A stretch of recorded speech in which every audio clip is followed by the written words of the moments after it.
Thank you, future Terence, for introducing me. So we'll start where Attila the Hun started. Attila was born somewhere north of the Danube River in 406 AD. I presume that he was born in Romania as shown on the map. I believe this because the empire only controlled the eastern side of Europe, but there isn't actually any real proof to this statement. We don't know much about his childhood, but we do know that he and his brother were well educated as they were born into the most powerful and richest family north of the Danube River, as opposed to being the barbarians the Romans thought of them as. We know that he and his brother Bleda took over the Hun Empire after killing their uncle in the year 434 AD. They ruled over the empire as a two for 11 years until the year 445, when Attila felt like Bleda was too weak of a leader, so he murdered him to take full control of the empire. Attila was a powerful military leader of the time. He attempted many conquests and managed to conquer parts of Greece, Gaul, Italy, Scandinavia and Germania for the already massive Hun Empire that ran across West Asia and Eastern Europe. I said parts of because the only battle he ever lost, the Battle of Catalonia Plains, in which he led 200,000 soldiers to take over Gaul against both the Gaul barbarians and Roman soldiers, failed and was the only reason he did not take over the whole of Gaul and Italy. Although Attila the Hun is known as one of the most ruthless people ever, the first thing he did when he became emperor was to try and make peace with the Romans, after the Hun had been relentlessly attacking them for a long time. This failed and a peace never happened. Whilst he ruled, people started calling him the Scourge of God, as 6th century writer Jordanes declared in his Gothic book, quote, "He was a man born into the world to shake the nation, the scourge of all lands, which in some way terrified all mankind by the dreadful rumours noised abroad concerning him." The real meaning behind Scourge of God means he was a great disturbance to God himself.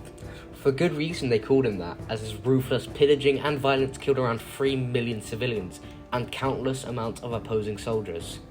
To put that into perspective, for the time there had been an estimated around 80 to 160 million people alive, so at most he killed 3.75% of the world's population and at least 1.9%, only counting civilians, which is the equivalent of today's 300 million people at highest and 160 million people at lowest.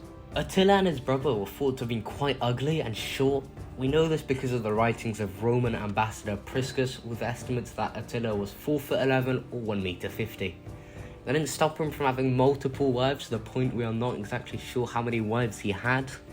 And even though he had so many, he still wanted more and attempted to marry the Roman emperor's sister, but got rejected, which sent him on a murderous rampage through Italy. As I said earlier, Attila wasn't a very attractive man, to the point he was ugly. So a lot of rumours went around when he ruled, with Jordanes saying he was the son of a witch in the same book I talked about earlier, and others saying he was the son of a dog, with some representations of him saying he had dog ears or horns. Earlier I said he took over after his uncle died, but historians are unsure of how an empire that started in either Kazakhstan or China ended up being ruled by someone thought to have been born either in Eastern Germany or Eastern Europe, which is where I thought he was born. The Hun Empire were thought to have started in 370 AD and was later separated into the European and Asian parts. We believe this because of the remaining presence of the Hun in Asia. You've probably heard of the Hun in Disney's animated movie Mulan, and there have been thoughts that Genghis Khan is very distantly related to Attila, as the Hun controlled Mongolia for a long time. Attila wasn't only a murderous barbarian, and also had to think of money to support his empire. Other leaders of the time were so scared of Attila that they gave him £2,100 of gold per year just so that he wouldn't attack them, which in today's money is equivalent to 45 million euros. He died the day after, marrying another wife called Ildiko. Historians believe he died of a brain hemorrhage after drinking too much alcohol on his wedding night, but I suspect he was murdered by his new wife after she was caught weeping when the guards came into the room.